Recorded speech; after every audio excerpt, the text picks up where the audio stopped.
Donald Trump is a loser, and his failed Liberation Day tariffs are all the evidence you need. Which honestly should surprise absolutely no one when you remember that this guy's idea of diplomacy is yelling at a spreadsheet. One day, he announces massive tariffs on over 100 countries, stocks crash. The next, he slashes them or delays them entirely, and, well, the market bounces back. And that's why Wall Street gave his whole trade strategy a nickname, Taco, as in Trump always chickens out. Wall Street analysts have coined a new term called the taco trade. They're saying Trump always chickens out on your tariff threats, and that's why markets are higher this week. What's your response to that? I kick out?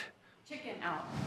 Oh, isn't that nice? Chicken out. I've never heard that. We'll come back to that in just a moment, but that absolutely broke his brain because this next part makes zero sense. You mean because I reduced China from 145% that I set down to 100 and then down to another number? And I said you have to open up your whole country. And because I gave the European Union a 50% tax tariff, and they called up and they said, please, let's meet right now. Please, let's meet right now. That never happened. The only reason that these tariffs hit 145% was because Trump kept rage posting on Truth Social, randomly jacking up the numbers like he was picking Powerball tickets. He raised the tariffs and then he lowered them, and then he lied and claimed that China was cutting a deal with him. And you know, we have the hottest country anywhere in the world. I went to Saudi Arabia. The king told me, he said, you got the hottest we have the hottest country in the world right now.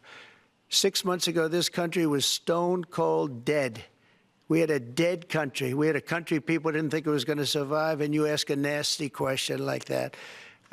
It's called negotiation. Wrong. You set a number, and if you go down, you know, if I set a number at a ridiculous high number, and I go down a little bit, you know, a little bit, they want me to hold that number, 145% tariff. Even I said, man, that really got up. You know how it got? Because of fentanyl. Bullshit. I said, where are we now? We're at 145%. I said, whoa, that's high. That's high. I guarantee that disillusioned MAGA diehards will hear this and somehow think, Trump do good tariffs. Sorry, that's unfair.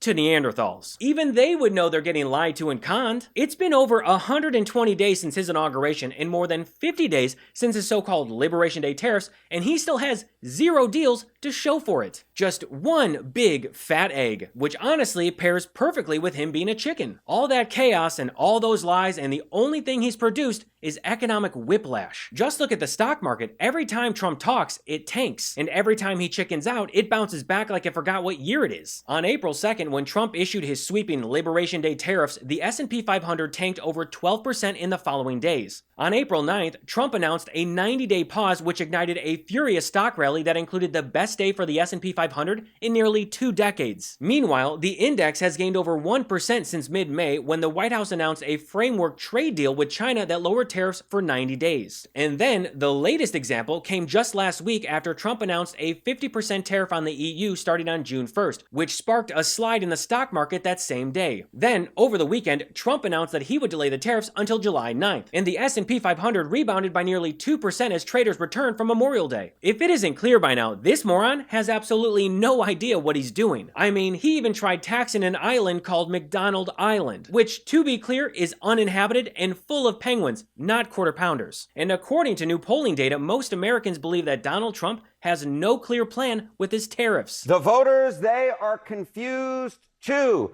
Trump, a clear plan for tariffs and trade. The majority answer here is no. No, Donald Trump does not have a clear plan for tariffs and trade. This is the one thing that perturbs voters and the markets more than anything else. It's not whether or not you put tariffs on or not. It's whether you are going to actually do it and stick to your guns. The American public does not believe that Donald Trump sticks to his guns. 55% say no, he does not have a clear plan for trades and tariffs. And I will note, of course, the center of the electorate, the all-important independent vote, 64% of independents say no, Donald Trump does not have a clear plan for trade and tariffs. And I will note that this no number has been creeping up, according to CBS News YouGov. So as Donald Trump's presidency go on, the American people think he's becoming less clear over time. Donald Trump doesn't have an economic policy. He's just a senile old man rage-tweeting policy from his toilet.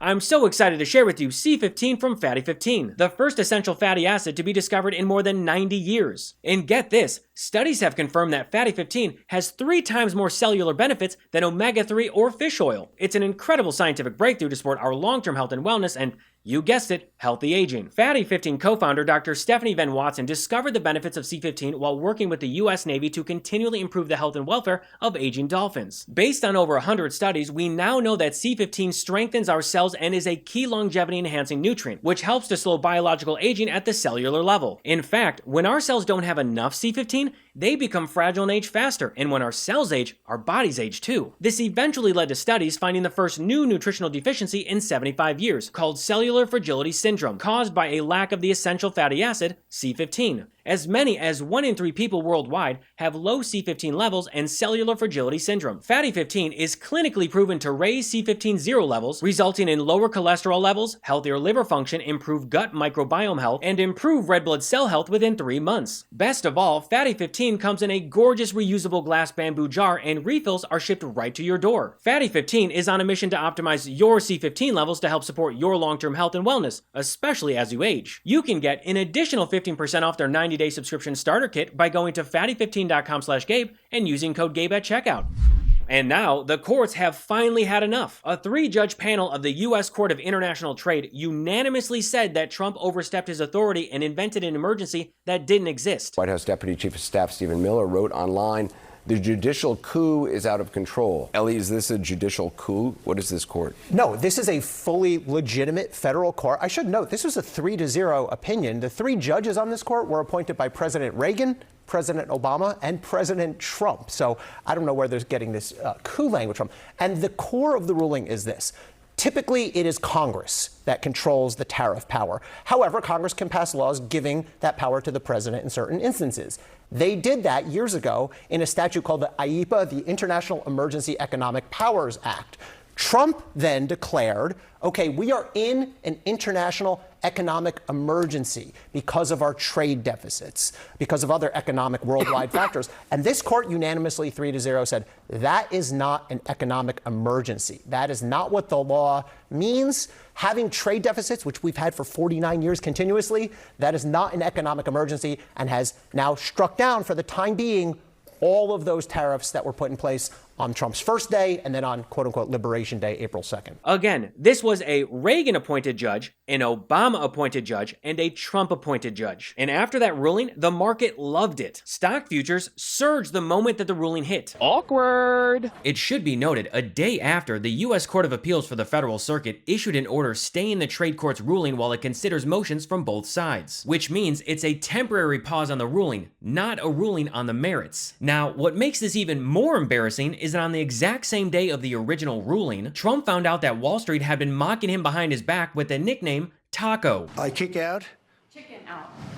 Oh, isn't that nice? Chicken out. I've never heard that. That's not just failure, that is public shaming in real time. And let's be honest, if there's one thing we know about Trump, it's that he is extremely sensitive. We've seen it before. Remember when people called him PAB? Pussy ass bitch. That's the nickname that Chrissy Teigen called him on Twitter, and it triggered Trump so much that he actually weaponized the White House to try and silence her. The most powerful man in the world, and somehow the most fragile. And let's not forget, this is the same guy who lost his mind over a joke about his tiny hands. They small hands.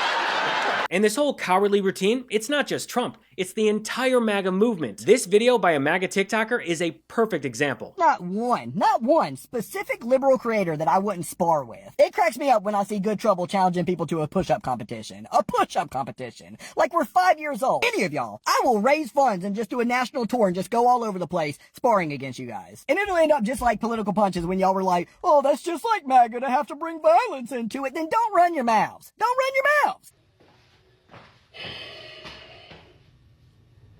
Sparring. Put your life on it. Put your life on the line.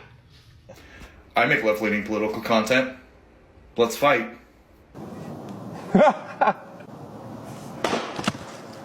Who are 290 pounds, 6'9", are challenging me to a boxing match as if they don't know that anybody can get it means within the weight division. Have you guys not watched combat sports before? Have you really never seen a boxer or a UFC fighter say anybody can get it? Do you think that the bantamweight champion is really saying John Jones can get it? Why don't y'all understand that? I'm so confused. Like the amount of Thor and Bradley tags in my video are hilarious. Do you want me to admit that I wouldn't win against Thor and Bradley? Is that what you want? Yeah, I wouldn't win against Thor and Bradley. Nor would I want to go against Thor and Bradley. That'd be like me at 5'6", 165 pounds, calling out somebody who's 4'6", 89 pounds. Are y'all serious right now? Does that make y'all feel big and tough to sit there saying face him? Goodness, I gotta be honest. Like this was supposed to be fun. It really was. I wasn't actually trying to talk about backyard scrapping. They threaten, they puff up, someone calls their bluff, and then suddenly it's, oh, hey, guys, I was just kidding. I didn't actually want to do the thing I threatened to do. But this is the Republican Party, an entire movement built on bullying, folding, and then whining when someone calls them out on their bullshit. Donald Trump isn't a deal maker, he's not a fighter, he's a coward in a red tie who runs the moment there's actual pressure. I mean, the guy dodged the Vietnam draft 5 times because of bone spurs. It's never been the art of the deal, it's always been the art of the cave. But we should have known that he would chicken out with his tariffs. He literally did an SNL sketch where he was surrounded by chickens. Cock-a-doodle-doo, folks. I'm Donald Trump. What Was That exists because of viewers like you, with billionaires controlling the media and misinformation everywhere, supporting real reporting matters now more than ever. Become a paid subscriber today at whatwasthat.show for more episodes, articles, and breakdowns. I'm fully independent, so your support helps run this one-person production. Prefer to listen while you're on the go? What Was That is available on all major podcast platforms. Apple, Spotify, you name it. Until next time, I'm Gabe Sanchez, and this has been What Was That?